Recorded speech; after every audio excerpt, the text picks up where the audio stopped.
free and open society.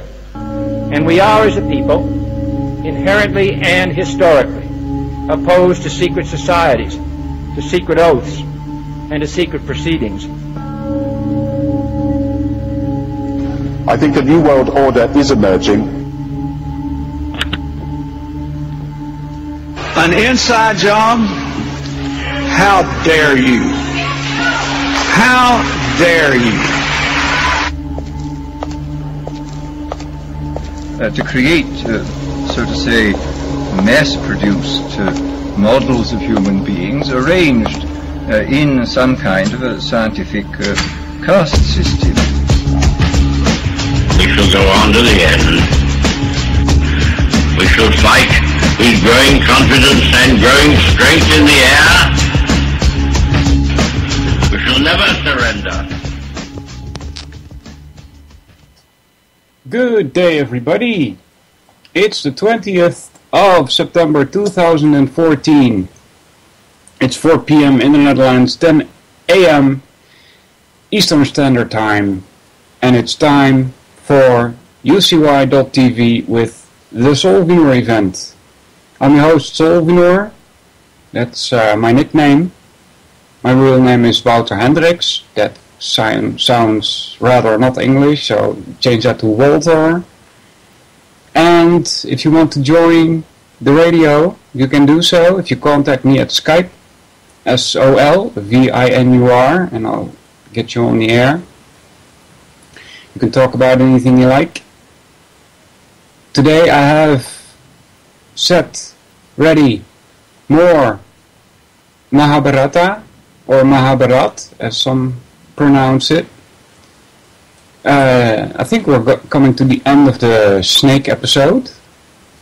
And there's a whole list of names here which we did last week. One of them was Dhritarashtra, which is also the name of a king known for his role in the battlefield of Kurukshetra. So, if you can join UCY.tv, mouse over shows, you can see what kind of radio there's available. And if you click on any of them, cool, thanks Jules, you will end up in the chat, which I try to follow while I read. And if you have any questions, please put them in capital letters so it stands out more to me also. Alright, so let's get this show started, shall we? At the end of the list of these names of snakes, it continues, O Brahmana, thus I have recited the names of the principal snakes, known widely for their achievements.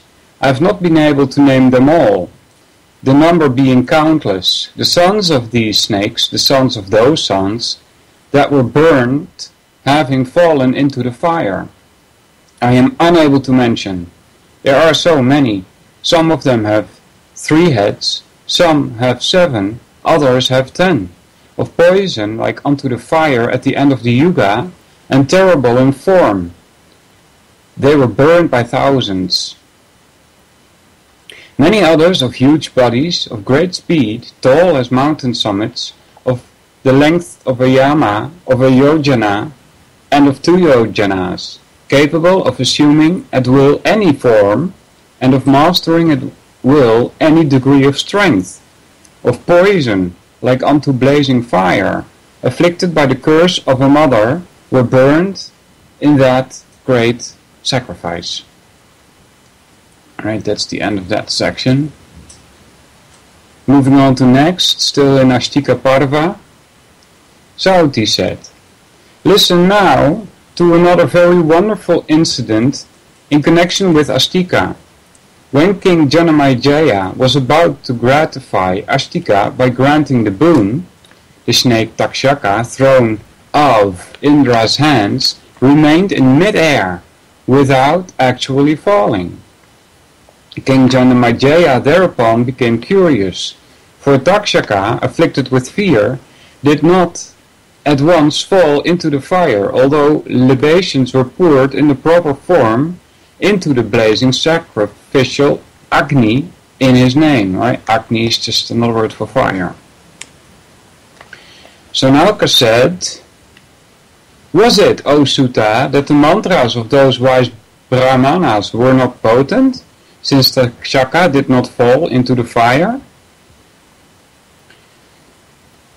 Yeah, this is like, you hear that a lot of times in these mythologies from India, that there are brahmanas who use mantras to affect reality.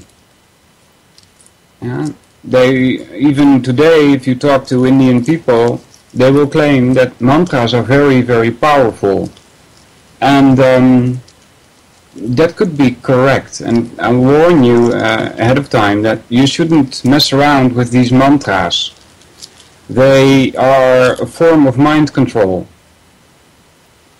So steer clear of them. That's my advice anyway. Sauti replied, unto the unconscious Takshaka, the best of snakes, after he had been cast off Indra's hand, Astika had thrice said, stay, stay, stay.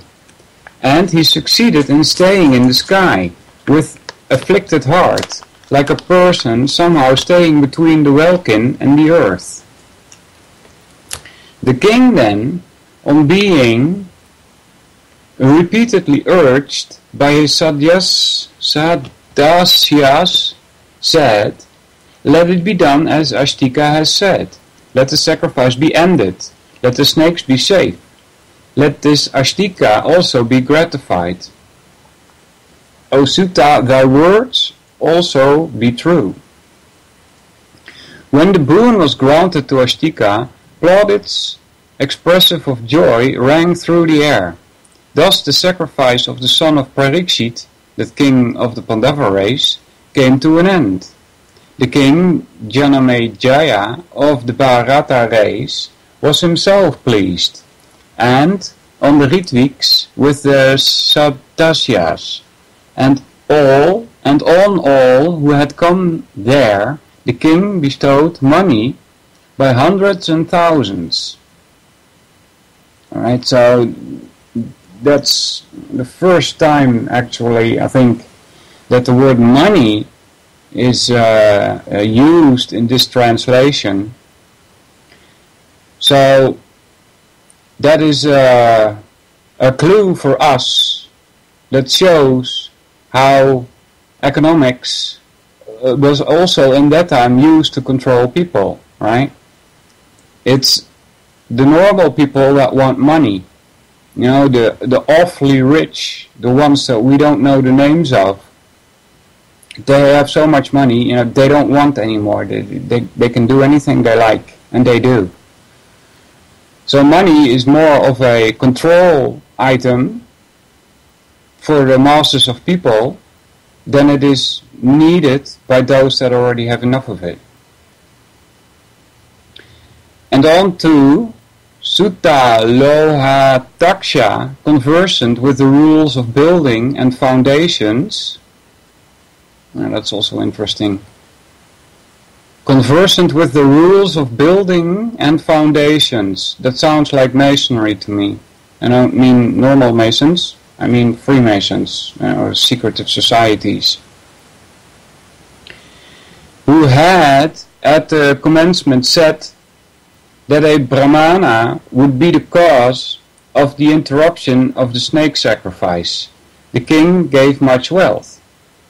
The king of uncommon kindness also gave him various things, with food and wearing apparel, according to his desire, and became very much pleased. Then he concluded his sacrifice according to the prescribed rites. And after treating him with every respect, the king in joy sent home the wise Astika, exceedingly gratified, for he had attained his object. And the king said unto him, Thou must come again to become a Sadasya in my great horse sacrifice. Right? And it seems like that's all that's going on. They're sacrificing animals, right? And Ashtika said yes, and then returned home in great joy, having achieved his great end after gratifying the monarch. And returning in joy to his uncle and mother and touching their feet, he recounted to them everything as it had happened.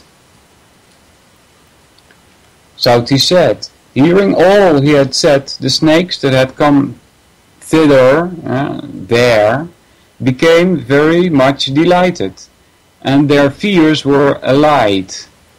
I'm still not sure if I pronounced that correct. They were much pleased with Ashtika and asked him to solicit the boon, saying, O learned one, what good shall we do unto thee? We have been very much gratified, having been all saved by thee. What shall we accomplish for thee, O child?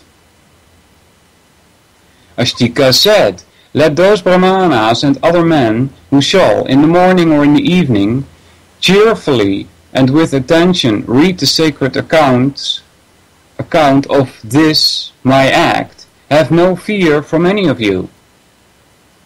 And the snakes in joy thereupon said, O nephew, in the nature of thy boon, let it be exactly as you say.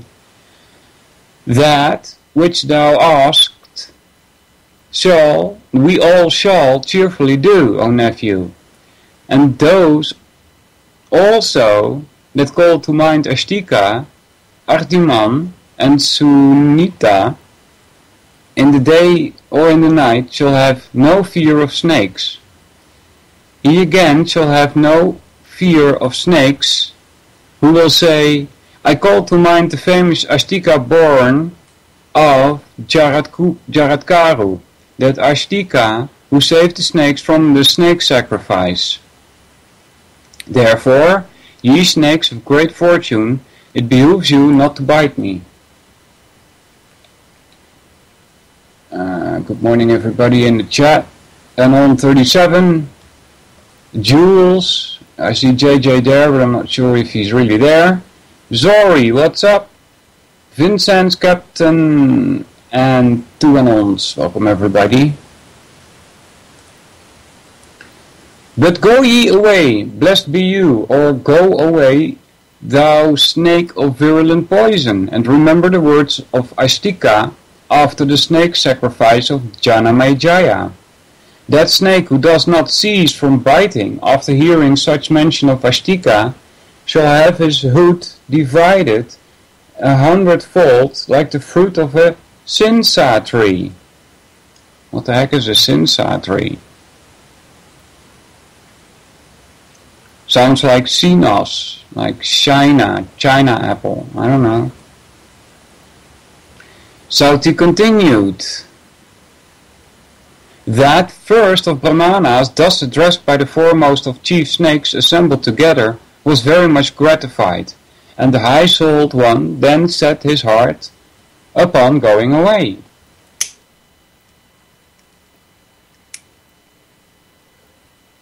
And that best of Brahmanas, having saved the snakes from the snake sacrifice, ascended to heaven when his time came, leaving sons and grandsons behind him. Thus have I recited to thee the history of Ashtika, exactly as it happened. Indeed, the recitation of this history dispels all fear of snakes.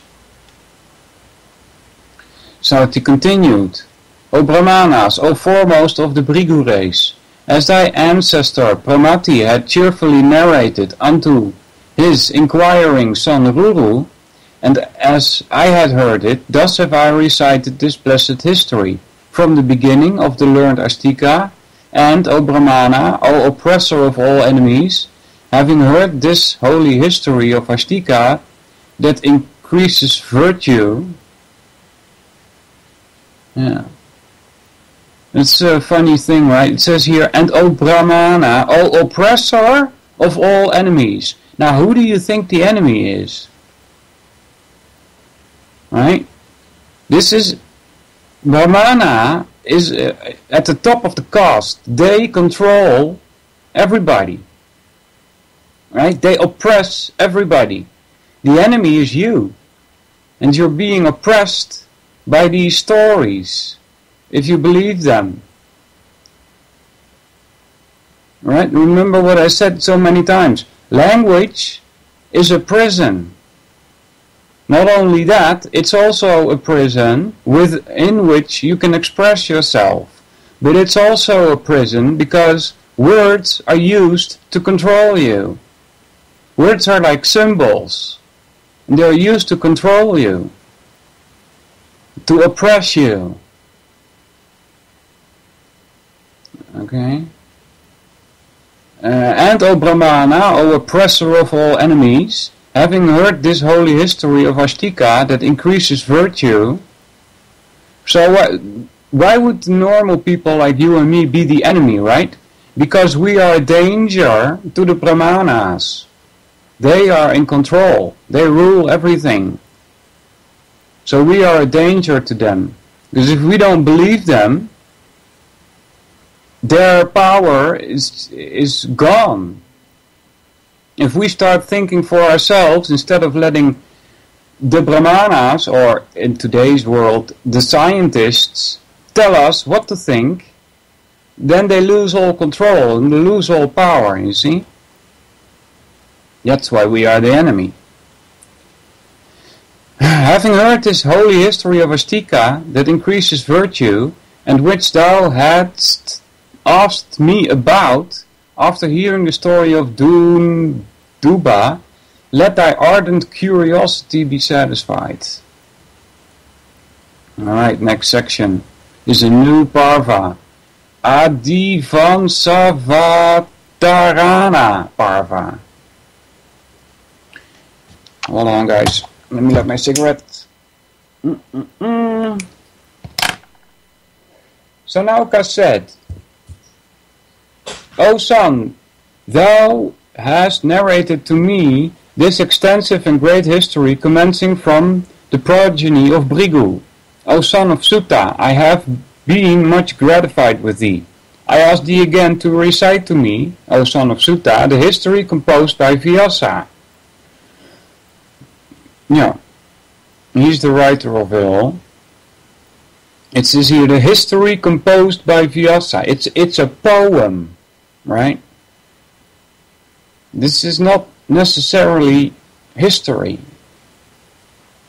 As in, it all happened as you are being told here, right? A lot of it is mythology and to do with people's feelings, people's wantings, people's actions, nature's forces, right? It's all veiled, right, through these fantastical stories. All right.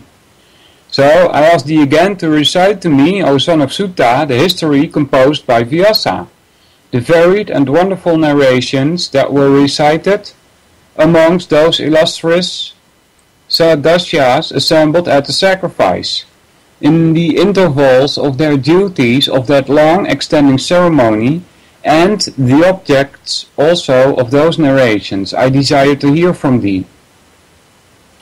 O son of Sutta, recite therefore all those to me fully.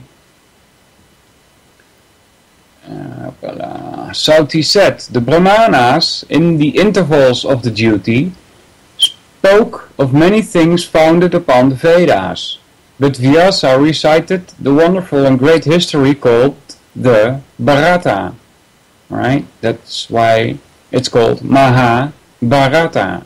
Maha means great. Bharata is a piece of land that's called Bharata. That's where it all apparently took place. The piece of land got its name from King Bharata.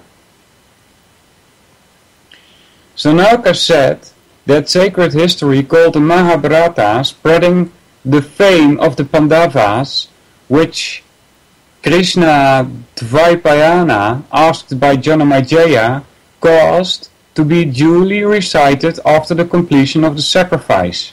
I desire to hear duly that history has been born of the ocean-like mind of the great Rishi of soul purified by yoga. Thou foremost of good men, recite it unto me, for, O son of Sutta, my thirst has not been appeased by all thou hast said.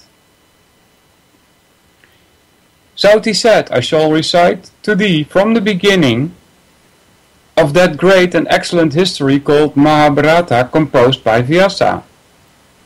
So now we're actually getting into the Mahabharata. Oh Brahmana, listen to it in full. As I recite it, I myself feel great pleasure in reciting it. Sauti said, hearing that Janamejaya was installed in the snake sacrifice, the learned Rishi Krishna Dvaipayana went there on the occasion, and he, the grandfather of the Pandavas, was born in an island of the Yamuna. Right? The Yamuna is a river. On the Virgin Kali by Sakti's son, Parasara, and the illustrious one developed by his will alone the body as soon as he was born, and mastered the Vedas with their branches, and all the histories. And he... no. Me neither, Del. But I'm not exactly sure what you're talking about. What do you mean? I've never met any of these guys Walter talks about. No, I haven't either. Well, actually, I did meet some people that call themselves Brahmanas, or other titles that come into place here. They're still around in India. Some of them walking around in Western worlds as well. Some claim to know everything about the Vedas, and then say, well, Kali Yuga is past, we are now in a new cycle, and they probably never heard of Kalki. You won't get them to talk about Kalki, because Kalki is supposed to come at the end of this Yuga. That's widely known, it's known by 1 billion people at least in India. Right, so there's a lot of people that know about these histories or mythologies. Was a quest for humor. Oh, I'm sorry, Del, I didn't get that. Good morning, how you doing, buddy? Yeah, but you typed in capital letters, so I thought it was a question. Yeah. Blah, blah. Where were we?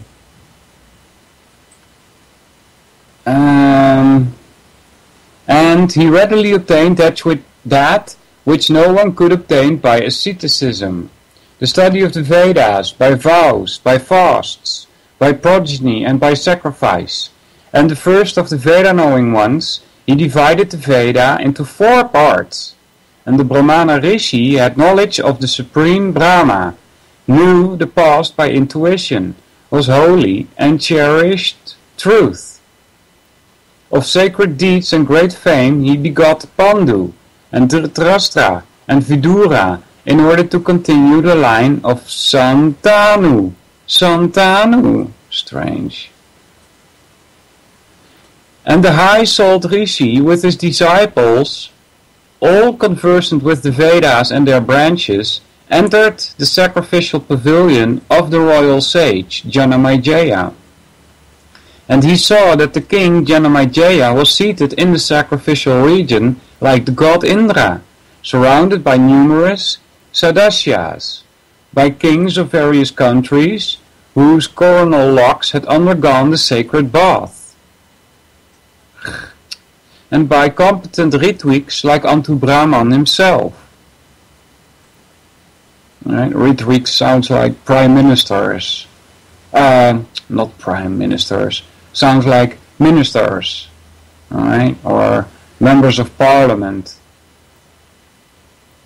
And that foremost one of Bharata's race, the royal sage Janamejaya, beholding the Rishi come, advanced quickly with his followers and relatives in great joy.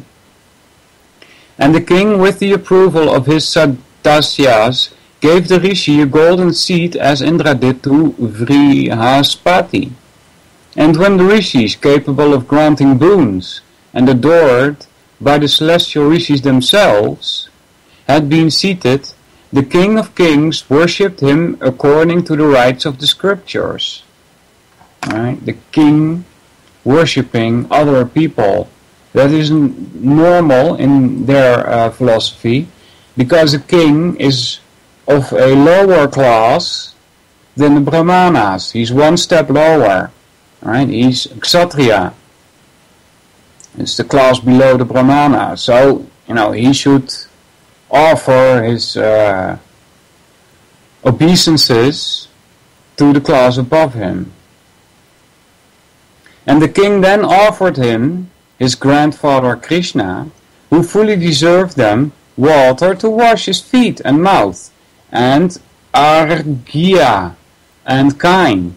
And accepting those offerings from the Pandava Janamajaya and ordering the kine also not to be slain, Vyasa became much gratified. Right, so now we've come across that word kine so many times and I still don't know what it is. So let's put that into Google and see what we get, right? Paste there. Kine may refer to an archaic plural for cow. Alright, now we know that too. So kine is cow. And ordered the cows also not to be slain. Vyasa became much gratified. And the king, after those adorations, bowed to his great-grandfather, and sitting in joy asked him about his welfare. And the illustrious Rishi also, casting his eyes upon him and asking him about his welfare, worshipped the Sadasyas, having been before worshipped by them all.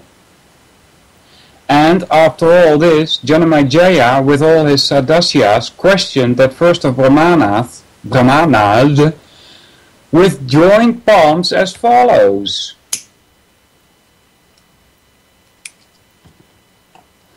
O Brahmana, thou hast seen with thy own eyes the acts of the Kurus and the Pandavas. Right? That's they're talking about the battlefield of Kurukshetra here. It's a war between the Kurus and the Pandavas. Even though they are both from the same family tree. I am desirous of hearing thee recite their history. What was the cause of the disunion amongst them that was fruitful of such extraordinary deeds? Why also did that great battle, which caused the death of countless creatures, occur between all my grandfathers?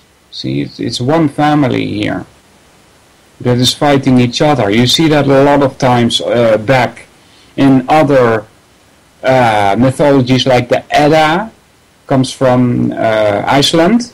Sounds much like Veda, Edda, It's also a story about two brothers having a war. It's the same thing. You find it back in the Bible. Two brothers fighting each other, right? Their clear sense overclouded by fate. O excellent Brahmana, tell me all this in full, as everything has happened. Hearing those words of Janamajaya, Krishna Dvaipayana directed his disciple, Vaisampayana, seated by his side, saying, the discord that happened between the Kurus and Pandavas of old, narrate all to the king, even as thou hast heard from me. Then that blessed Brahmana, at the command of his preceptor, recited the whole of that history unto the king, the Sadasyas, and all the chieftains there assembled.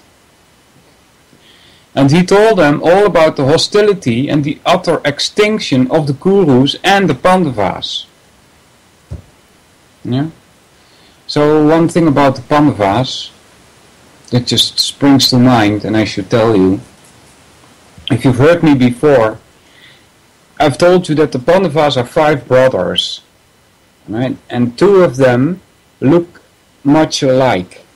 This is a clue as to a claim made by other people that these 5 are actually your senses, and the 2 that are much alike is like your smell and your taste. Right? Vaisampayana said, and this is me filling in more of that story about the 5 senses. You'll remember, maybe if you've listened to me more often, that they were all married to one woman. All right, that probably represents your mind. You see, because your mind is tied to all these 5 senses. All right. Vaisampayana said, bowing down in, good morning Dan, how you doing buddy? Bowing down in the first place to my preceptor, with the 8 parts of my body touching the ground, with devotion and reverence, and with all my heart worshipping the whole assembly of brahmanas and other learned persons. I shall recite in full what I have heard from the high-souled and great Rishi Vyasa, the first of intelligent men in the 3 worlds. The first of intelligent men, excuse me? And having got it within thy reach, O monarch, thou also art a fit person to hear the composition called Bharata. Encouraged by the command of my preceptors, my heart feels no fear. Hear, O monarch, why that this union occurred between the Kurus and the Pandavas, and why also that exile into the woods immediately proceeding from the game at dice, prompted by the desire of the Kurus for rule. I shall relate all to thee who asked it, thou best of the Bharata race. So now comes a bit of history about why this war supposedly happened. Hold on guys, something going on at my front door, I'll be right back.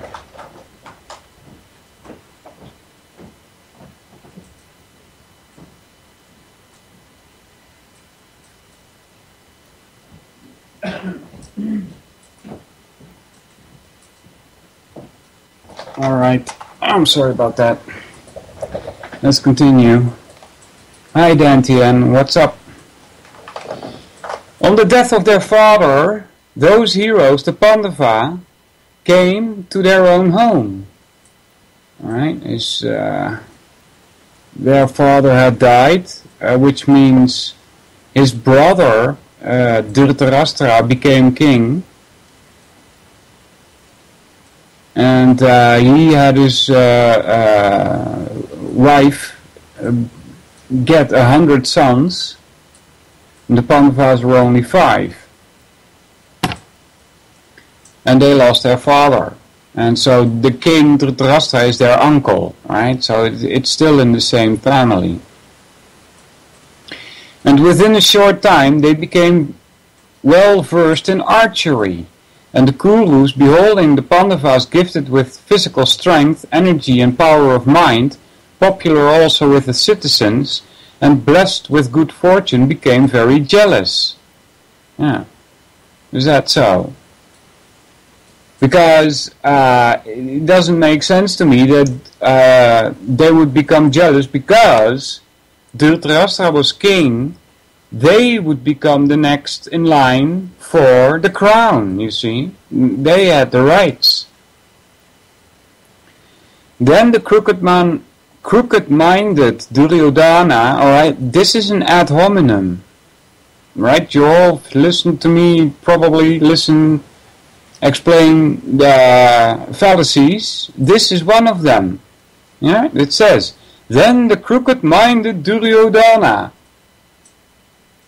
They're painting him out as a bad guy, just by saying so, not because of what he did. He's just claiming his right. He's supposed to be the next king, by right, by law. and yet they call him crooked-minded, just because he wants what is dutifully his. Alright? Then the crooked-minded Duryodhana and Karna, with the former's uncle, the son of Suvala, began to persecute them and devise means for their exile. Then the wicked Duryodhana, it's another ad hominem. It's an attack on the person. Guided by the counsel of Sakuni, his maternal uncle, persecuted the Pandavas in various ways for the acquirement of undisputed sovereignty, which he already had, because he was the son of the reigning king. You automatically get the sovereignty. The wicked son of Dhritarashtra gave poison to Bhima, but Bhima, of the stomach of the wolf, digested the poison with the food. Then the wretch again tied the sleeping Bhima on the margin of the Ganges, and casting him into the water went away. But when Bhima Sena of strong arms, the son of Kunti, woke, he tore the strings with which he had been tied up, and came, his pains all gone. And while asleep, and in the waters, black snakes of virulent poison bit him in every part of his body. Alright, this is a little bit different than what I've been told, alright? I'll tell you before I continue, and maybe we'll repeat this later. I don't know what text is coming.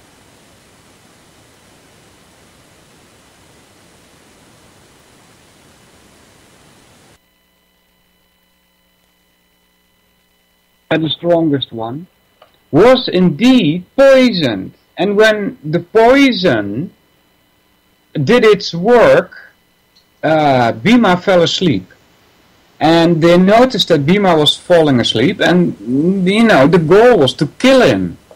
So they tied him up in a sack and threw him in the river in the hopes that he would drown. Now it says here that the snakes were biting him. That's not what happened in the story that I've been told. In the story that I've been told, the snakes actually recognize who it is. And they're like, oh, this is Bhima. We should take him to our king. Yeah, the Naga king. And so they did. And the king of the Naga also recognizes, oh, well, this is Bhima. We should take care of this guy and wait till he wakes up. And so they did, and he woke up, and they gave him some food, and he was sent on his way. Alright, let's see how this continues.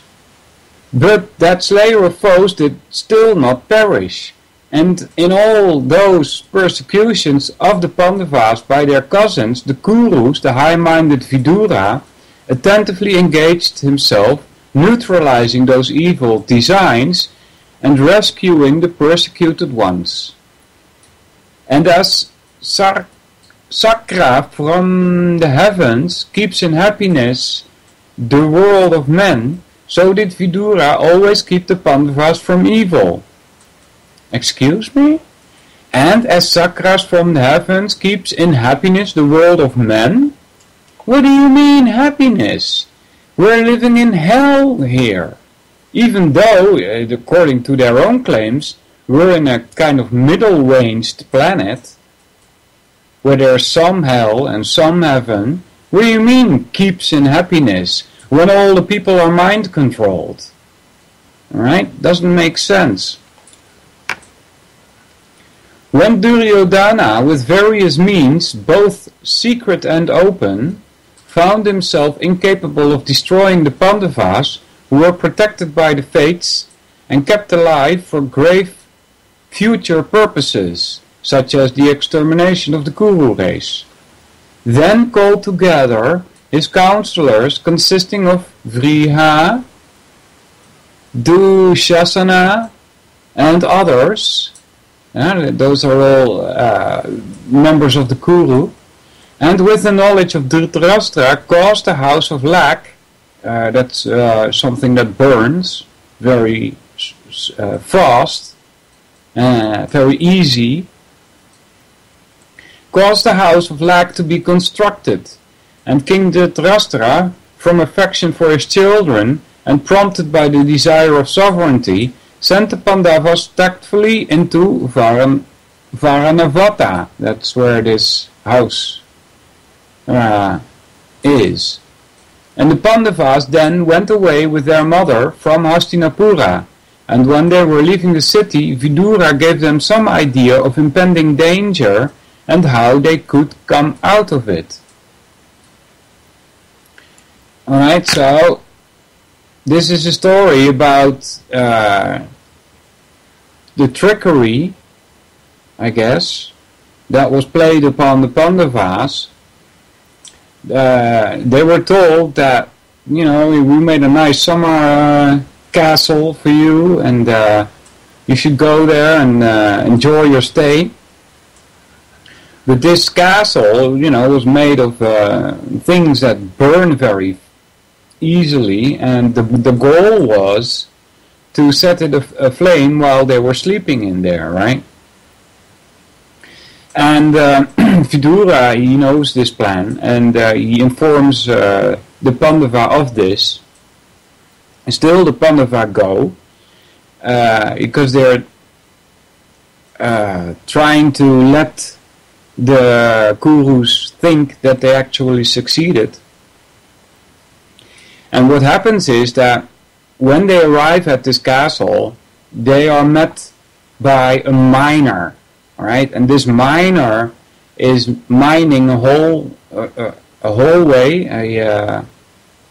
through the ground, a passage through the ground leading out into the woods. And at the moment this house was supposed to burn, there were also others there, a woman and 5 men who were kind of evil, and they burned instead of the Pandavas. And so this is how it was for a moment thought by the Kurus that they had actually succeeded in destroying the Pandavas, but they escaped through the help of a miner. At one point, if you've seen the movie Mahabharata, it's like a 5.5 hour movie, you will see one of the Pandava brothers coming down to the miner and asking him, how you doing, will we get out in time, and he's offering his help, and the miner says, no, don't touch any of this. If you touch one thing, the whole thing might crumble and we'll be stuck here, so leave me at my work. Alright, continuing. The sons, hold on guys, let me light my cigarette here. The sons of Kunti reached the town of Varanavata and lived there with their mother. And, agreeably to the command of Dhritarashtra, those illustrious slayers of all enemies lived in the palace of Lak while in that town.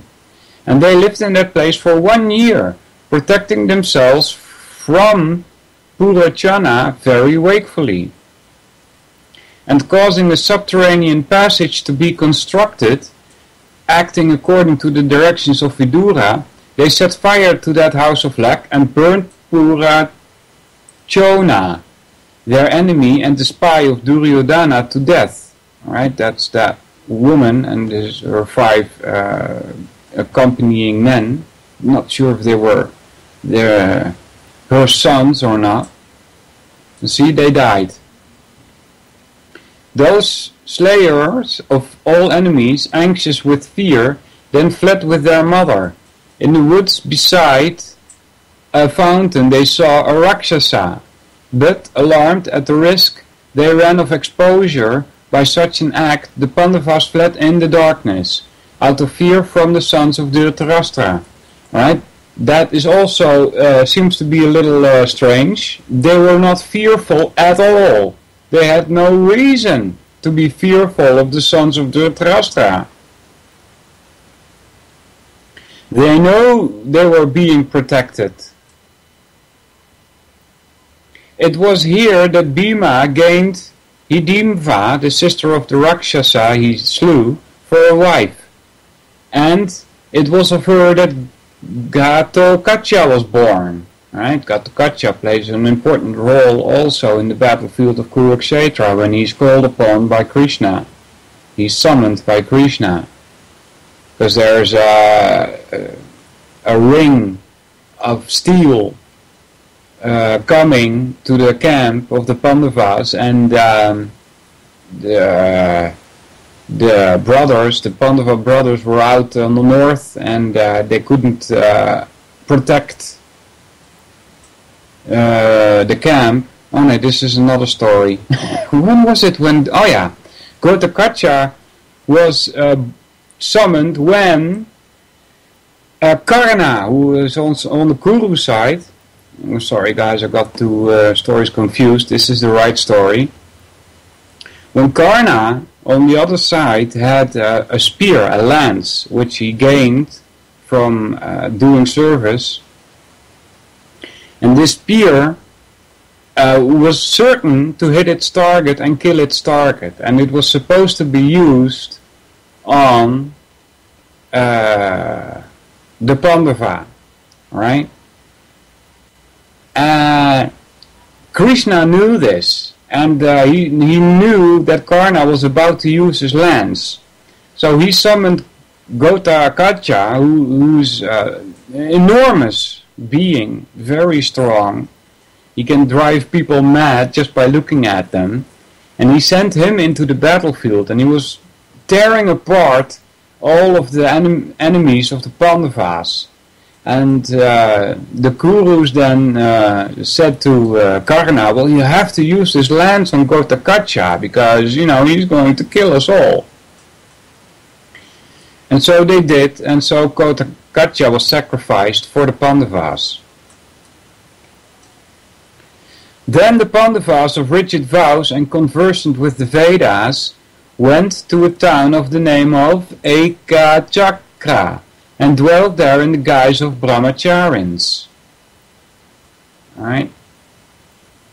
There's this is also due to the game of dice that they had lost.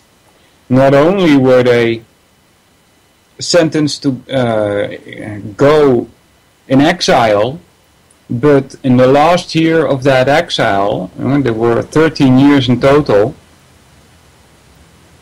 and there's some dispute about how long those years were also, because they could count by moon or by sun. So, but anyway, in the last year they would have to be in disguise. Then if anybody would recognize them, they would have to go in exile again for 13 years. Alright, so they went to the town by the name of Ekachakra. And those bulls among men dwelt in that town in the house of a Brahmana for some time. Alright, this is again not as I've been told. See, there's different versions of this story going around. The story that I've been told is that they went in the palace of a king and served the king in different with different abilities. Right? One was teaching the ladies to dance, another was cooking, and another was taking care of the horses, and that's how they disguised themselves. And it was here that Bhima of mighty arms came upon a hungry and mighty and man-eating Rakshasa of the name of Vaka. And Bhima, the son of Pandu, that tiger among men, slew him speedily with the strength of his arms, and made the citizens safe and free from fear. Yeah, that's a nice story. It's a good story.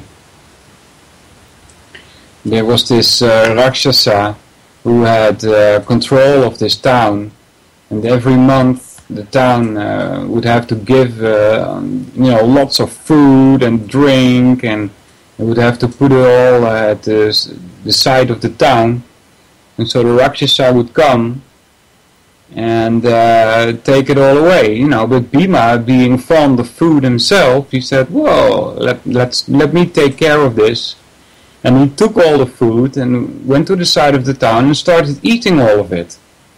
And so this Rakshasa comes and he sees Bhima eating his food, you know. He gets very angry at Bhima, and Bhima says, "Well, what do you want, you know? I'm the strongest here." And they get into a fight, and Bhima kills him. Then they heard of Krishna, the princess of Panchala. Now it's a princess. Blah blah. Let's see. Let's try and read the sentence. Then they heard of Krishna, brackets open, the princess of Panchala, brackets closed, having become disposed to select a husband from among the assembled princes, and, hearing of it, they went to Panchala, and there they obtained the maiden. Yeah, this sentence doesn't really make sense to me. I'm not sure who this princess of Panchala is in this regard. Is that a separate person, or are they referring to Krishna, who's actually not a girl? And it doesn't make sense. And having obtained Draupadi as their common wife, this is the one I told you about 40 minutes ago, is representing your mind. And having obtained Draupadi as their common wife, they then dwelt there for a year, and after they became known, those chastisers of all enemies went back to Hastinapura, and they were then told by King Dhritarashtra and the son of Santanu, Bhishma, as follows: "In order, O dear ones, dissensions may not take place between you and your cousins, we have settled that Gandhavaprastha should be your abode." Alright, so now they're trying to settle the whole thing by giving the Pandavas some land, right? But some of the brothers are really not happy with this because it's a desert, alright? "Therefore go ye, casting off all jealousy, to Gandhavaprastha, which contains many towns served by many roads, for dwelling there. And according the Pandavas went, with all their friends and followers, to Gandhavaprastha, taking with them many jewels and precious stones. And the sons of Pritha dwelt there for many years, and they brought, by force of arms, many a prince under their subjection. And thus, setting their hearts on virtue and firmly adhering to truth, unruffled by affluence, calm in deportment, and putting down numerous evils, the Pandavas gradually rose to power. And Bhima, of great reputation, subjugated the east, the heroic Arjuna the north, Nakula the west, Sahadeva, that slayer of all hostile heroes, the south. And this having been done, their domination was spread over the whole world.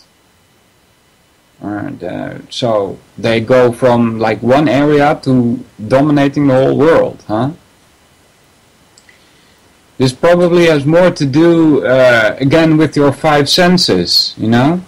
With your five senses, you can actually see anything, quote-unquote see, you know, sense anything that is going on in your reality, right?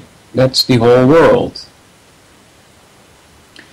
And with the five Pandavas, each like unto the sun, the earth looked as if she had 6 suns.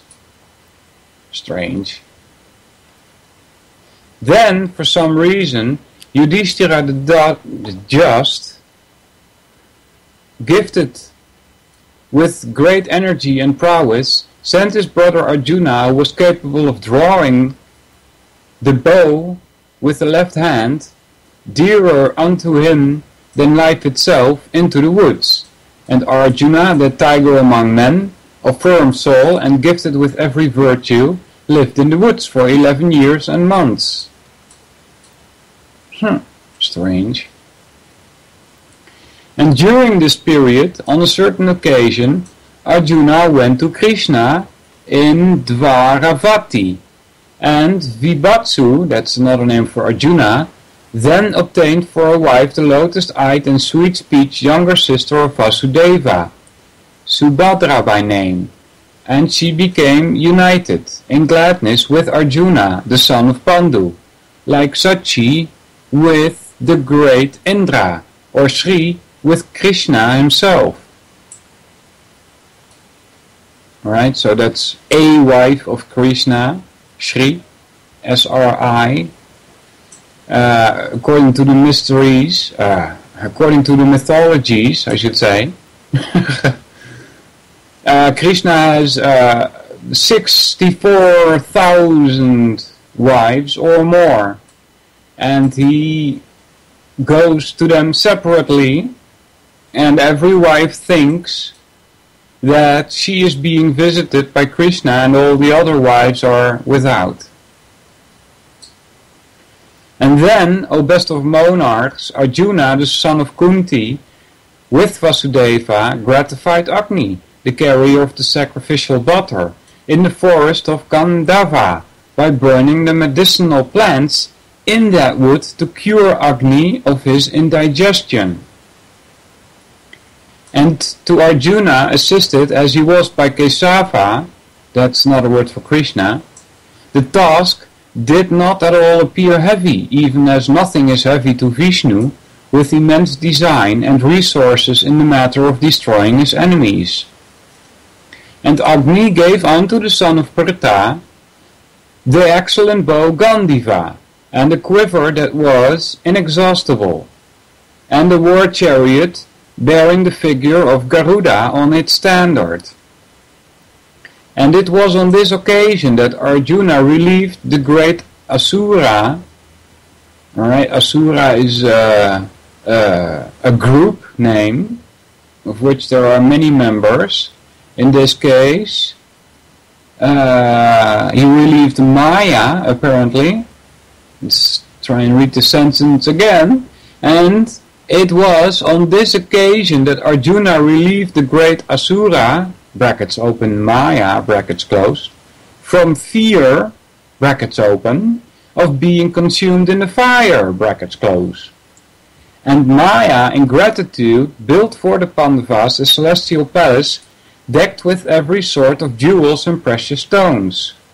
And the wicked Duryodhana, beholding that building, was tempted with the desire of possessing it, and deceiving Yudhishthira by means of the dice, played through the hands of the sons of Suvala.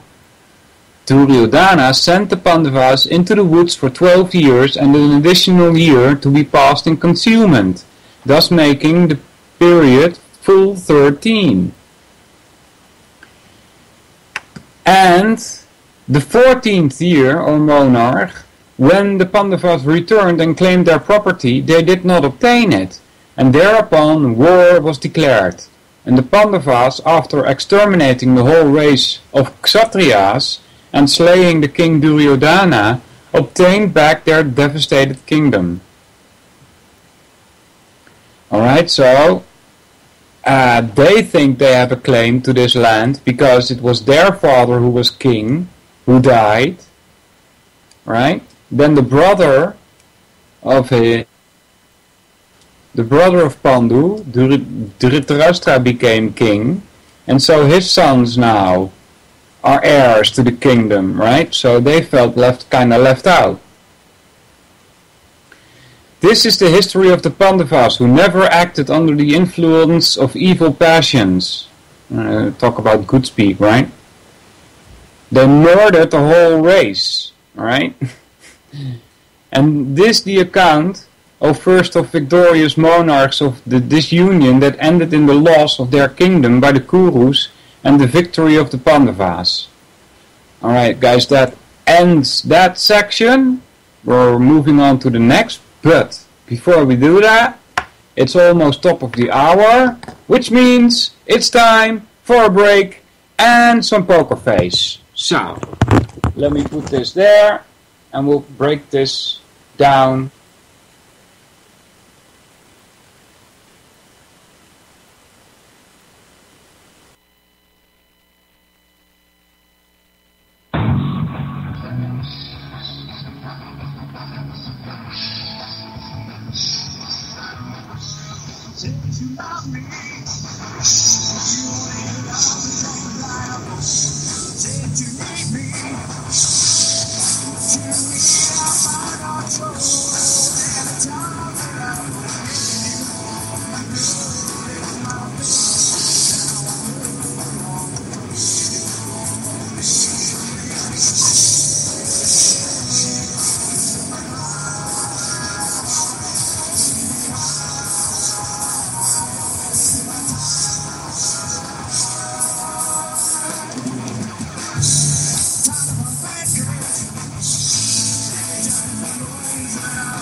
Many thanks. Let's do one more. The song's called Think Sad.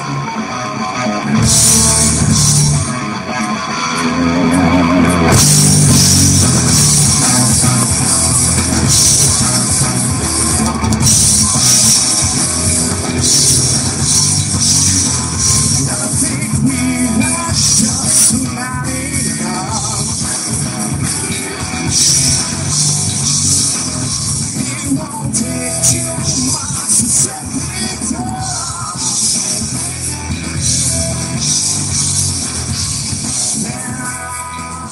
Now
I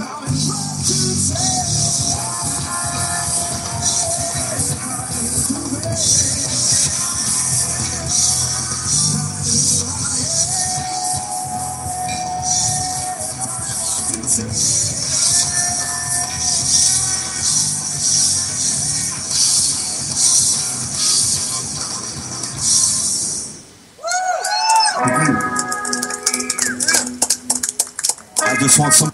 Alright everybody, welcome back. Let's continue where we left off with the next section. Janamajaya said, O excellent Brahmana, thou hast indeed told me in brief the history called Mahabharata of the great acts of the Kurus, but, O thou of ascetic wealth, recite now that wonderful narration fully. I feel a great curiosity to hear it. It behooves thee to recite it, therefore in full. I am not satisfied with hearing in a nutshell the great history. That could never have been a trifling cause for which the virtuous ones could slay those whom they should not have slain, for which they are yet applauded by men. Why also did those tigers among men, innocent and capable of avenging themselves upon their enemies, calmly suffer the persecution of the wicked Kurus? Why also, O best of Brahmanas, did Bhima of mighty arms and of the strength of 10,000 elephants control his anger, though wronged? Why also did the chaste Krishna, the daughter of Drupada, wronged by those wretches and able to burn them, not burn the sons of Dhritarashtra with her wrathful eyes? Now I don't know who this Krishna is that they're talking about. It's so strange. Why does it say her wrathful eyes? Right? Anyway, why also did the two other sons of Pritha, Bhima and Arjuna, and the two sons of Madri, Nakula and Sahadeva, themselves injured by the wretched Kurus, follow Yudhishthira, who was greatly addicted to the evil habit of gambling? Why also did Yudhishthira, that foremost of all virtuous men, the son of Dharma himself, fully acquainted with all duties, suffer that excess of affliction? Why also did the Pandava Dhananjaya, having Krishna for his charioteer, Krishna is the charioteer of Arjuna, right? You don't put a woman in that kind of a position. Who by his arrows sent to the other world that dauntless host of fighting men suffer such persecution? O thou of ascetic wealth, speak to me of all these as they took place, and everything that those mighty charioteers achieved. Vaisampayana said, O monarch, appoint thou a time for hearing it. This history, told by Krishna Dvaipayana, is very extensive. This is but the beginning. I shall recite it. I shall repeat the whole of the composition in full. Of the illustrious and great Rishi Vyasa of immeasurable mental power and worshipped in all worlds. This Bharata consists of 100,000 sacred slokas, those are verses, composed by the son of Satyavati, of immeasurable mental power. He that reads it to others, and they that hear it read, attain to the world of Brahman, and become equal to the very gods. This Bharata is equal unto the Vedas, is holy and excellent, is the worthiest of all to be listened to, and it is a Purana worshipped by the Rishis.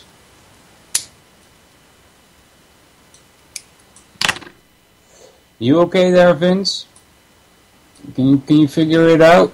I'm still not seeing it, what you're trying to do there. It contains much useful instruction on artha and kama. Artha is profit, kama is pleasure. Alright, it says here, it contains much useful instruction on artha and kama. That's profit and pleasure. What do they mean with that? These Vedas are full of instructions on how to sacrifice what to which gods. And then the gods will grant you whatever you wish for. Alright, Vince is just having fun. That's okay. This sacred history makes the heart desire for salvation. Learned persons, by reciting this Veda of Krishna Dvaipayana to those that are liberal, truthful, and believing, earn much wealth. Sins, such as killing the embryo in the womb, are destroyed assuredly by this. Alright? So abortion is nothing new, apparently. A person, however cruel and sinful, by hearing this history, escapes from all his sins like the sun from Rahu after the eclipse is over. This history is called Jaya. It should be heard by those desirous of victory. A king, by hearing it, may bring the whole world under subjection and conquer all his foes. This history in itself is a mighty act of propitiation. My English is not that good. Propitiation, something like that.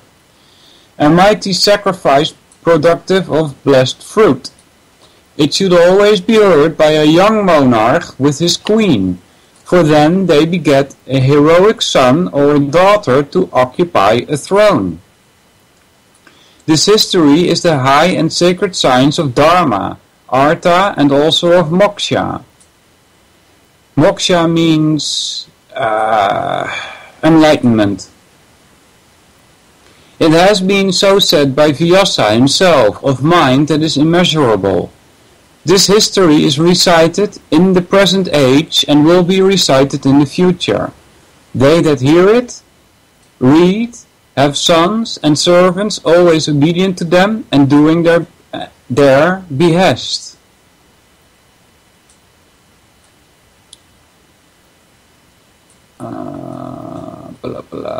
Where was I? All sins that are committed by body, word, or mind immediately leave them that hear this history.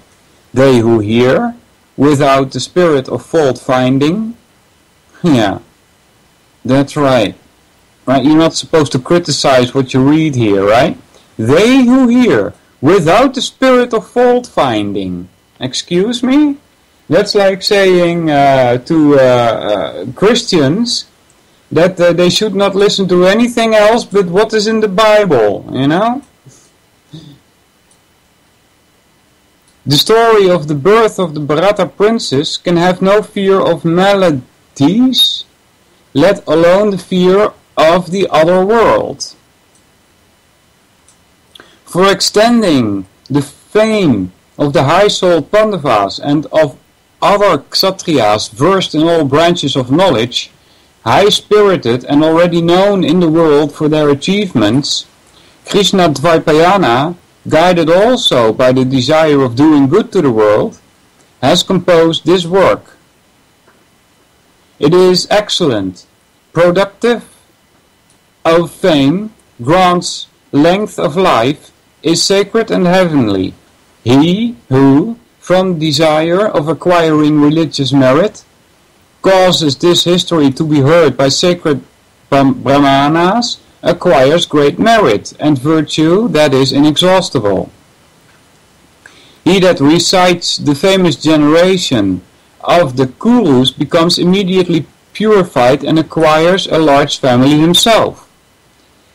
Yeah, the Kurus, that woman had 100 sons, you know. Sounds like test tube babies.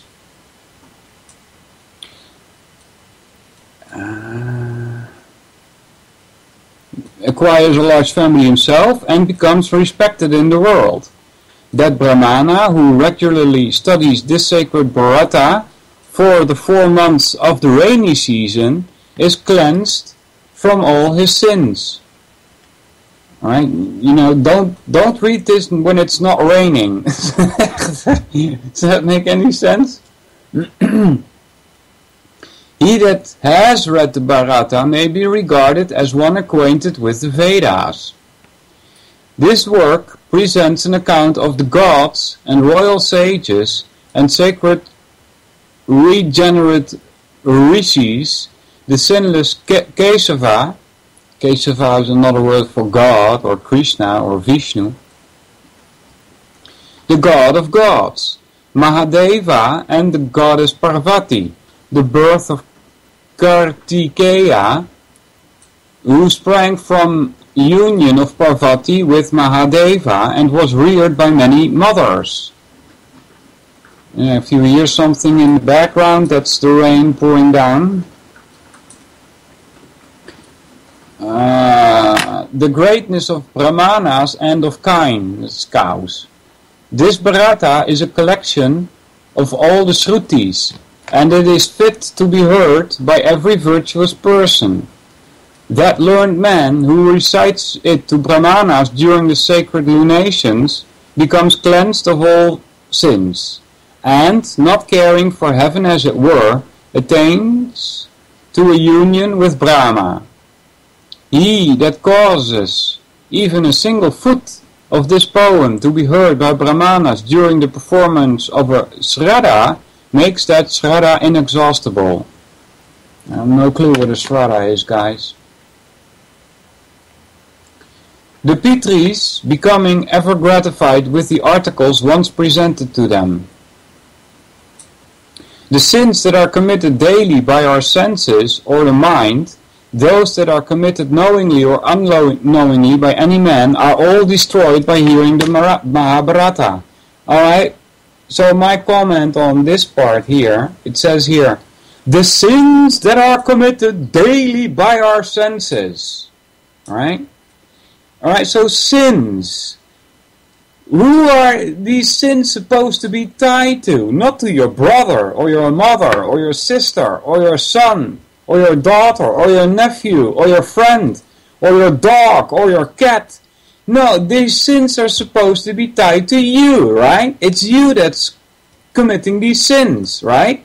But it says here, the sins that are committed daily by our senses, or the mind, right? Or your mind. That's not you. They explain that in the Bhagavad Gita. Your senses and your mind are tools for you. And the you that they talk about, they call it Atma or Jiva, which is another word for soul. But this soul can never ever be touched by anything material, right? So anything that your senses do or that your mind does has none whatsoever effect on your soul. It's impossible because the two energies don't mix. These are energies of a totally different nature to each other.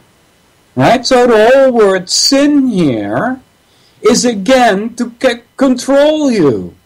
You understand? Great, let's try this again. The sins that are committed daily by our senses or the mind, those that are committed knowingly or unknowingly by any man, are all destroyed by hearing the Mahabharata.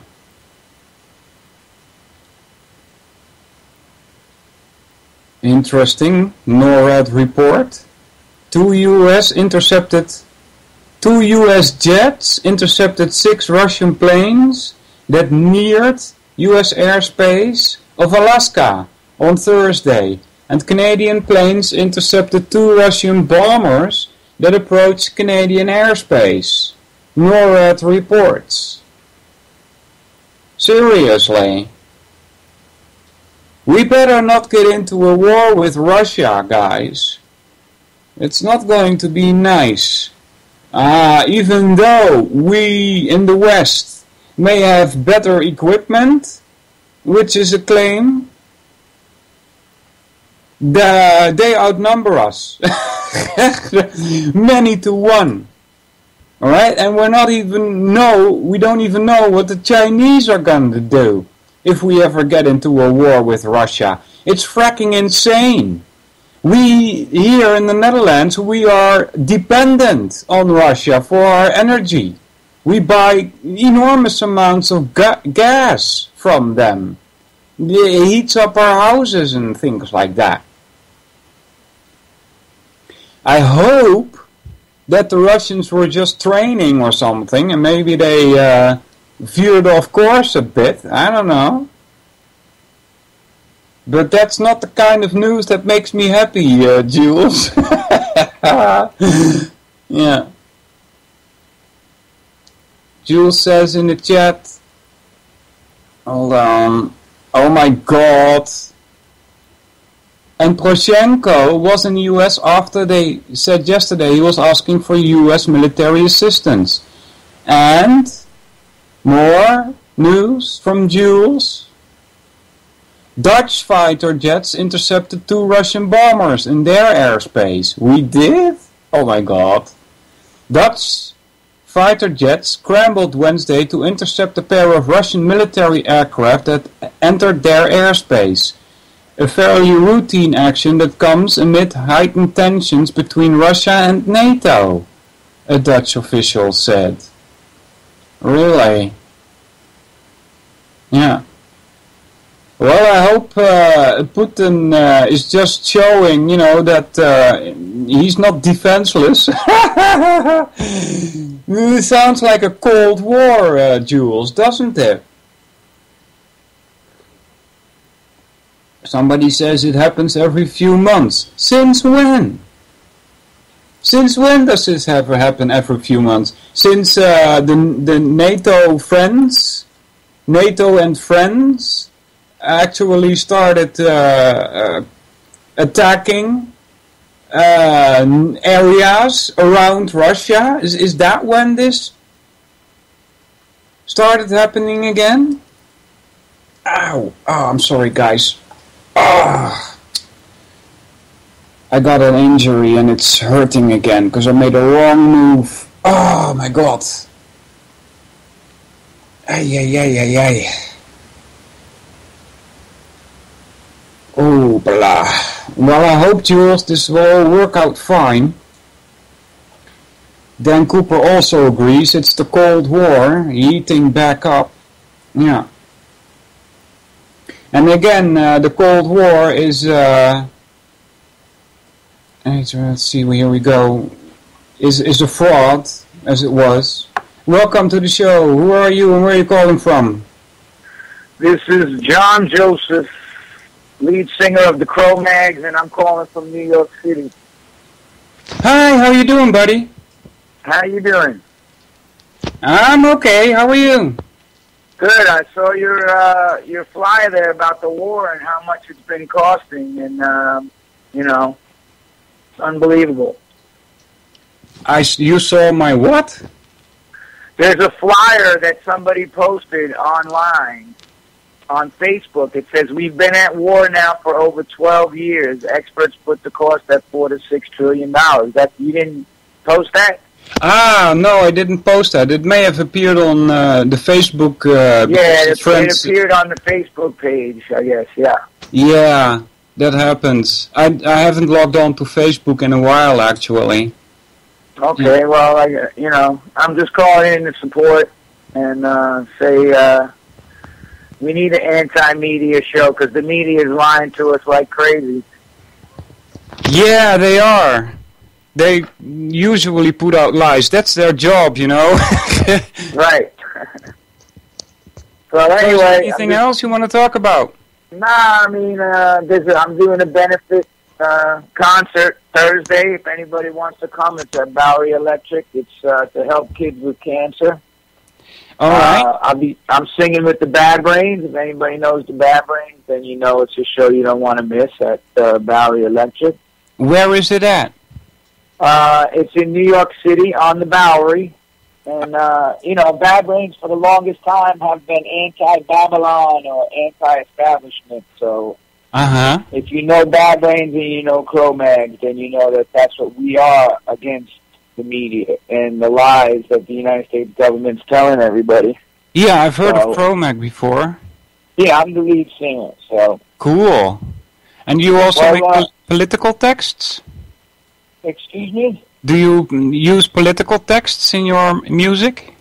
Oh, absolutely. Political and spiritual as well, you know. So. Oh, spiritual as well. Awesome. Yeah, well, that's what we're about. You know, you can't just complain about things and not find any solution to it. So, you know, understanding that we're in the Kali Yuga or, you know, Babylon as it's referred to, you know, understanding that first and then figuring a way to, you know, solve the problems of what's happening in the world, you know, and that's what we deal with. So yeah, I'm thinking this is just my opinion, right? And I don't want to sound like a downer, but we've been under control for so long that this is like a generational thing to me.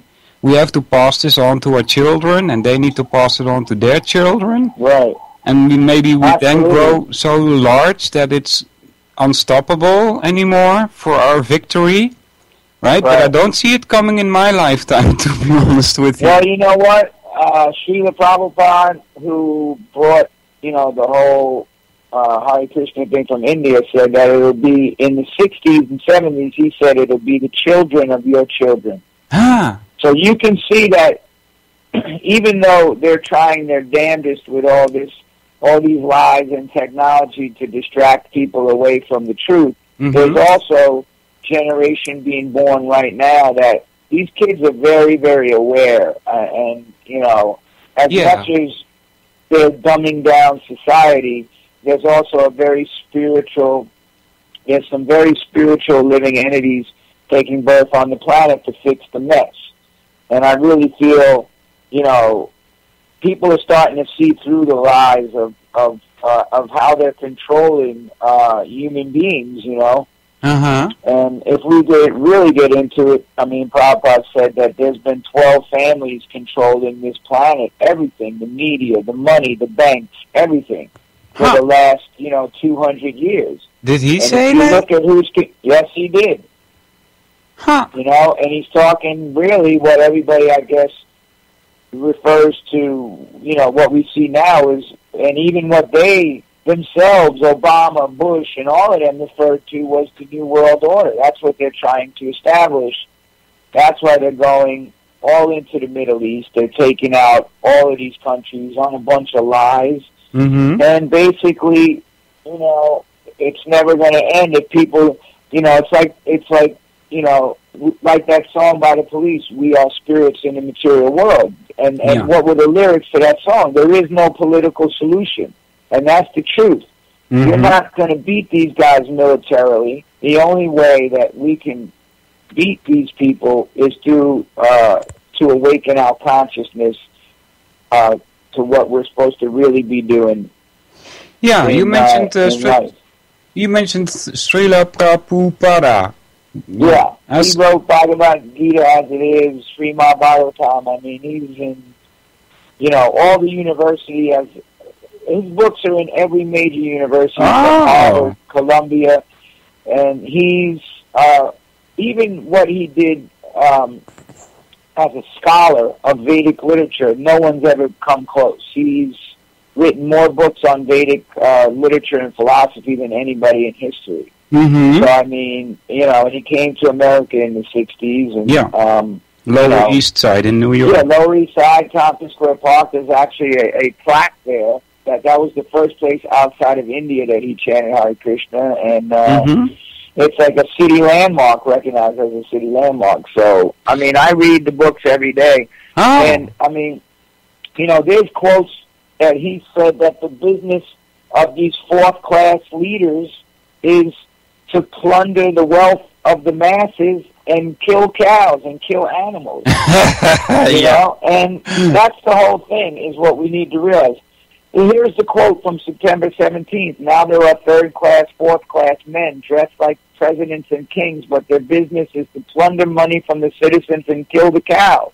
This is Kali Yuga's king, dressed like king but Sudra, very expert in cow killing. Yeah. So what we have to understand is there's the law of karma on this planet. And a lot of what you see going on is a result to the fact that we are killing billions and billions of animals every single year. We're causing violence. So, you know what? War is a result of the violence that's being caused towards living entities unnecessarily. So if Prabhupada said if we want to stop war, we have to shut down the slaughterhouses. You can't expect there to be peace on planet Earth, and then, you know, you're killing billions of animals every single year needlessly. I mean, you know, I'm 52 years old. I you know, there's no need to kill animals. I've been vegetarian, vegan for 34 years. I compete in Ironman triathlons. I'm in the gym every day. So what's the need to kill these animals? What, you know? So if we look at things philosophically, then we have to make a change as a mass.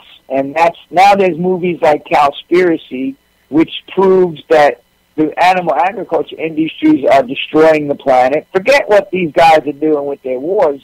We're facilitating and we are participating in the death of this planet. So if we don't make changes in our own lives, you know, we're trying to change society as a whole. And my whole thing is, how about you change yourself? And that's the grassroots movement, to change the consciousness of people. And so, I wrote a book called Meat is for Pussies, and that's what I talk about in the whole book. If you facilitate all of this stuff that's going on, then you're as much to blame as the people dropping those smart bombs over there in Iraq. Do you have a website? Yeah, it's called www. What is it now? Hold on, because we just changed it when the book came out. It's purepma.com. Again? Pure, P-U-R-E, PMA, stands for Positive Mental Attitude, purepma.com. All right. That was for Vincent, who asked for your website. Yeah. and you know, anyway, I'm getting ready to go ride 50 miles, and then I got to run 10. Can I ask one more question? Yes. When you read those texts, do you see links between what we in the so-called alternative truth movement call waking up and what in the books is called spiritual awakening? Absolutely. They're actually one and the same, because what everybody's feeling now and what everybody's awakening up to is the fact that there's a lot of injustice on the planet. So it's one and the same. What the masses are waking up towards, and what those books like Srimad Bhagavatam predicted 5,000 years ago, 10,000 years ago, is exactly what's happening now. That's true. Yes. this is. I mean, it's not. You know, not the. You know, it's the Bhagavatam is not written allegorically like the Bible to tell stories. This was from self-realized souls. And there's a thing called Tri Kala Gyan. That means the self-realized soul can see the past, the present, and the future. As if they are one, right? Yes, this was all predicted that this was going to happen. Yeah. Because it's always the darkest before the dawn, and that's what's going on now. We're in the darkest period of humanity that's ever existed on this planet. And it's all being controlled by the media. They're telling you what to eat, what to do, what pills to take. Everyone's jacked up on medication. You know, they're dumping chemtrails all over everybody. I mean, you know, they're poisoning the food with genetically modified food. Look, I mean, this is sickness, what's going on. Yeah. And we have to wake ourselves up first, individually, and then we can, as more and more people wake up, that's what you see happening, is this grassroots movement now. Tomorrow in New York City is the big climate change march. But you know what? Look for the banners of the guys who did the movie Cowspiracy. All right. Because they're the ones with the real knowledge. If you're against climate change and destruction of the planet, and you're supporting animal agriculture, you might as well just go the hell home. Because you are causing the problems. There's a shortage in California of water. It takes 660 gallons of water to make one friggin' hamburger. So how are you telling me to take a 2-minute shower when each burger you eat, 12 burgers a week, I could shower all day long and not use as much water as you. Yep. And the other thing is, look what it's doing to the environment. All of the genetically modified food that they're giving to these cows, the grain, the fossil fuel needed to produce over 80% of all the grain grown in the United States is fed to animals for slaughter. I mean, let's get real and talk about the real facts. If you're going to be an environmentalist, you better be eating a plant-based diet. Otherwise, you should just shut up. And that's the tone that I take, because that's the real deal. All right. Does your band Cro-Magnon have a site? Cro-Mags. The Cro-Mags from New York City. Yeah. Does it have a website? CRO-MAGS. You go to Pure PMA. That's the website for the Cro-Mags. Oh, that is the website for the Cro-Mags. Okay. PurePMA.com. All right. You could see the books I wrote, and I'm not here to push my books and sell nobody nothing. I just saw that somebody posted a flyer on your page. You're allowed to push your books here. So. Yeah, well, my books are truth, but more than my books, I push through the Power Pots books, because if you read the books of A.C. Bhaktivedanta Swami Prabhupada, then that's the real peace formula. And he actually wrote a document called the Peace Formula by Srila Prabhupada. And anyone who really wants peace and good life on this planet, that's what you need to read that, because that's the real formula for peace. All right. And you don't mind me breaking down his work? Because I've read his work, but I do not disagree with everything. I mean, I do not agree with everything that he says. Yeah, well, that's all right. You may not agree, but here's the thing. We as human beings have 4 defects. We're illusion, we make mistakes, we have imperfect senses, and we have the tendency to cheat. So we may see something, just like when I read Prabhupada's books, I started trying to find holes in it. But when my consciousness advanced, I was like, this is speaking on an absolute platform, so it has nothing to do with the material world. So it's the more we read and delve into it, submissively and understand like what's actually being said here, then we start to realize that, the writings are there, they're perfect. So, everyone's going to have their disagreements. That's the material world, that's what it's all about, There's argument, we're in the Kali Yuga, but if we argue for the sake of arguing and not to really get to the truth, then we're wasting our time. That is correct, yeah. But I appreciate what you do, and, it's all right, good buddy. talking to you. What's your name, brother? Walter, or Solvinur. I'm Walter Hendricks from the Netherlands. Walter Hendricks, beautiful. Yeah, the other day was Jimi Hendrix' birthday. Yeah, all right, buddy. Thanks for calling. All right. All the best, brother. Peace. Take care, buddy. Awesome. So, yeah, guys, this, what I'm reading now is not necessarily translated by Srila Prabhupada. I might at a certain point stop reading from this. This is from sacredtexts.com. And I could get into some of the writings of A.C. Bhaktivedanta Srila Prabhupada. But like I said, I don't necessarily agree with everything that is put forth there. Like, for instance, the whole idea of the law of karma, which he also mentions. Now, I won't say that there's not such a thing as cause and effect, right? But to claim that we are all at war because we kill cows, that jump is a bit high. This doesn't mean that I agree with killing cows, right? You shouldn't. It's evil, right? We don't need to eat that much meat. We really don't. If you eat meat once a month, that's more than enough.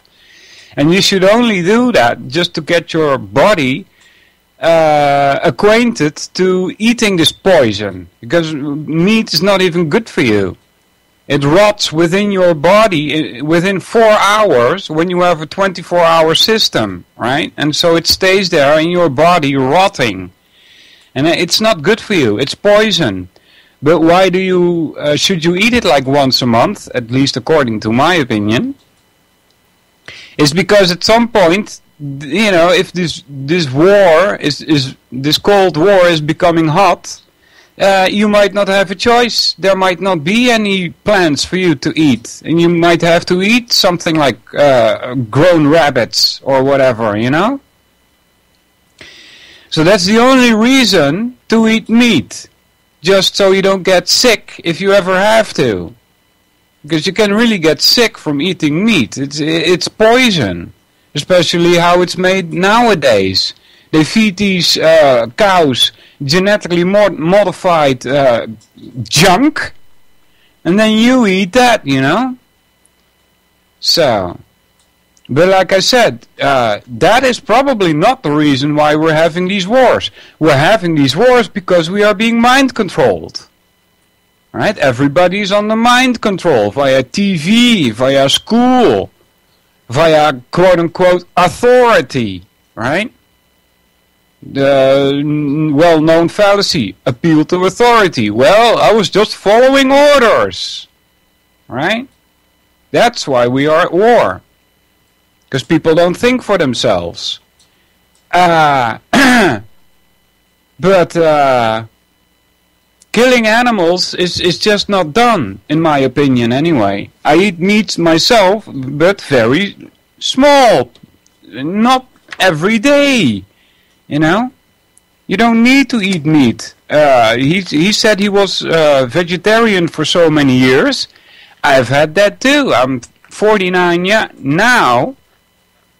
And when I started reading Srimad Ase Bhaktivedanta's work in the Bhagavad Gita and Srimad Bhagavatam, I also stopped eating meat because I saw that he's correct. You know, we shouldn't kill cows or any other animal just for the sake of eating their meat.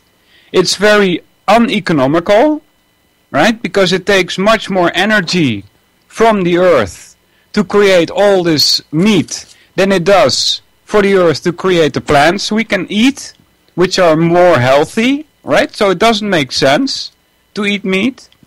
So I went without meat for, like 20, 25 years or so. And then I started realizing, well, what if someday I can eat nothing else but meat? Then I might get sick. And so I started eating a little bit of meat. And it really made me sick, you know? So you have to get yourself used to that poison just in case there's nothing else to eat. But it doesn't mean you have to eat meat every day. Alright. That's also true, dog. However, you know, I'm not going to say that you shouldn't eat meat because, you know, you have you're free to do whatever you want, right? But if you want to eat meat, why don't you grow your own cows? Why don't you grow your own chickens and slaughter them yourself?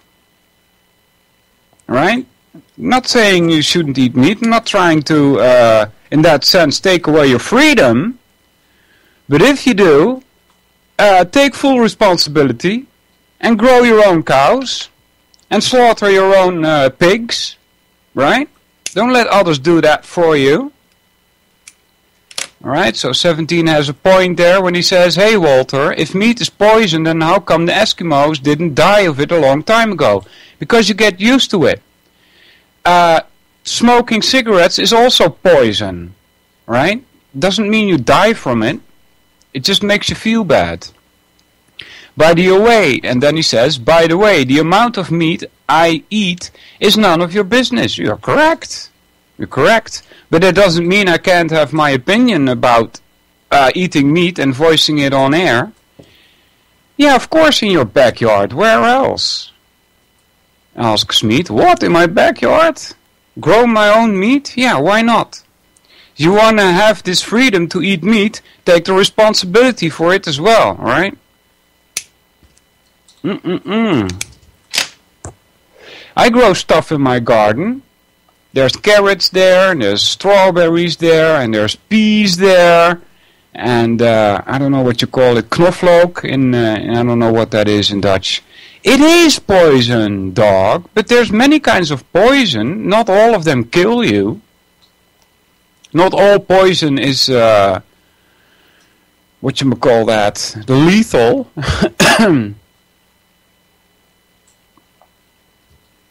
Alright. Banjoy says, meat has helped humans evolve their brain size. Well, that's a theory. I'm not so sure that that's a proven thing. That's a correlation, Banjoy. That doesn't mean that it is the cause. Alright? There's a correlation there, probably. You're probably right. He says, brain size increased when humans started eating meat. You know, you're jumping to conclusions here. It's a correlation. That doesn't mean that it's a cause. Right? Blah, blah. So, getting back to a little bit what I said before, that we might stop reading from this translation and go to the translations from Srila Prabhupada. Yeah. Well, Banjoy, you say it's proven because anthropology, study of humans, is that right? Let me see. So-called science. Yeah, it's a correlation, not a cause and effect. Those are two different things. So, there may be other reasons for why, and I'll give you one, for why humans started to get intelligent. And it's not even true that a big brain is necessary. Because what? We use like 10 to 20% of our brain? So what the frack do you need a big brain for, right? So, but I'll give you another theory as to why this is happening, right? In the beginning, if there was such a thing as the beginning, right? There was nothing, in the sense that there was no life on the planets, because, you know, the planets weren't even there to begin with. First there had to come solar systems, right? And before that, there wasn't even matter, right? The universe was so hot that matter had no chance of existing. That only happened when it started cooling down. Alright, so in the beginning, things were uncomplicated. Right? It wasn't very complicated in the beginning. It was just a lot of heat. And when the first atoms started appearing, the complification, that's what you call it, right? Complification, more complexity, started to arise. When these atoms started fusing together and creating like carbon atoms, even more complexity came about. When these atoms became pre-bio-like molecules, more complexity arises. Then DNA comes along, more complexity arises. Then plants come along, more complexity arises. Animals, more complexity arises. So what we see in this so-called evolution of the universe is that there is more and more complexity as time grows. Right? So we might be the result of what the universe is doing. It's creating more and more complexity. Right? So that might also be a reason why humans got into intelligence. And like I said, it has nothing to do with the size of your brain, because you only use 20% of it. Alright. Let's see, we got a few more minutes left.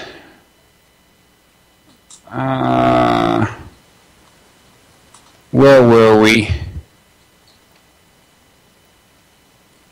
This, Petries, blah blah blah.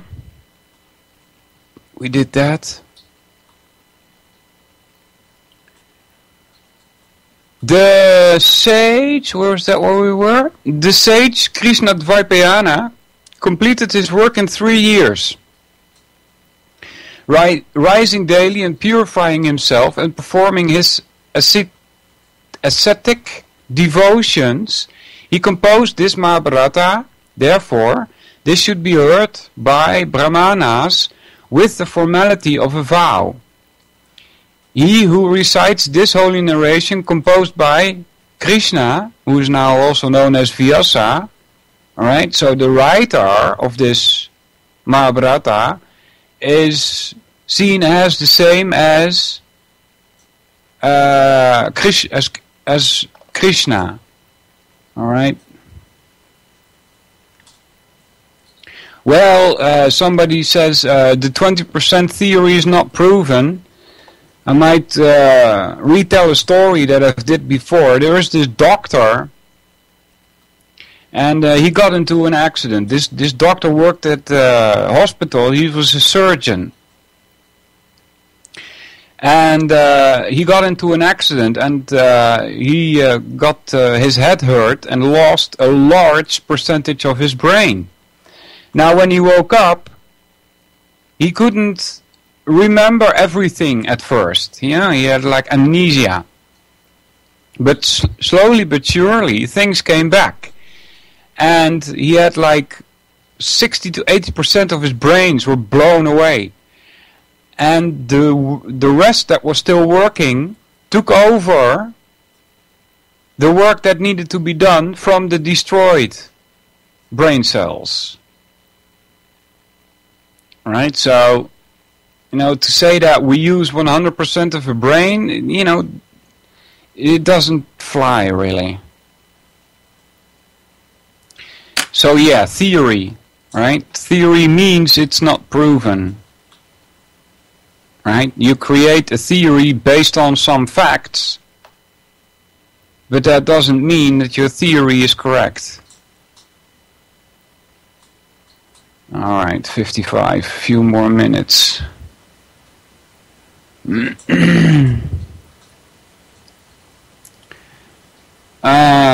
blah. He who recites this holy narration composed by Krishna, or Vyasa, for the hearing of others, and they who hear it, in whatever state he or they may be, can never be affected by the fruits of deeds, good or bad. Alright? Like I explained like half an hour ago, or in the previous hour, you can never ever be affected by these fruits or deeds, good or bad. It's impossible. The two natures do not mix with each other. There's the nature of you, which is absolute. Yeah, you've heard that term used by the caller as well. You are of an absolute nature. Things that you do, good or bad, here in this material world, are not of an absolute nature. Therefore, your soul, your jiva, your atma, yourself, cannot be affected. The man desirous of acquiring virtue should hear it all. This is equivalent to all histories, and here he that hears it always attains the purity of heart. The gratification that one derives from attaining to heaven is scarcely equal to that which one derives from hearing this holy history. The virtuous man, who with reverence hears it or causes it to be heard, obtains the fruit of the Rajasuya and the horse sacrifice. Yeah. Talk about killing animals, right? The Bharata is said to be as much of mine of gems as the vast ocean or the great mountain Meru. Mountain Meru plays an important role in creation mythology. This history is sacred and excellent, and is equivalent to the Vedas, worthy of being heard, pleasing to the ear, sin cleansing and virtue increasing.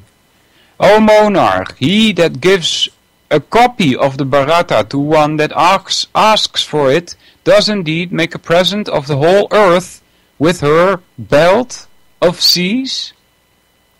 Belt of seas? There's a story of in the Nordic mythologies about a cat making a belt around the earth. Strange, huh? O son of Parikshit, this pleasant narration that gives virtue and victory I am about to recite in its entirety. Listen to it. The sage Krishna Dvaipayana, regularly rising for 3 years, composed this wonderful history called Mahabharata. O bull amongst the Bharata monarchs, whatever is spoken about virtue, wealth, pleasure, and salvation may be seen elsewhere, but whatever is not contained in this is not to be found anywhere. And that ends that section, and it also ends this edition of the Solvinur Event. I would like to thank everybody in the chat. 17, Anon 37, Banjoy, Del, Dan, Jules, Zori, Say, what's up buddy, how you doing? Vincent, Degreasor, Gringo, and a couple of Anons. Thanks for listening everybody. I'll be back next week, and we'll probably continue with this, because we're actually getting into what's called the Mahabharata. But like I said, we might do some of Srila Prabhupada's work also.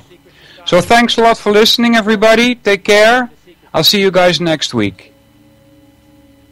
Bye bye guys. The New World Order is emerging. An inside job? How dare you? How dare you?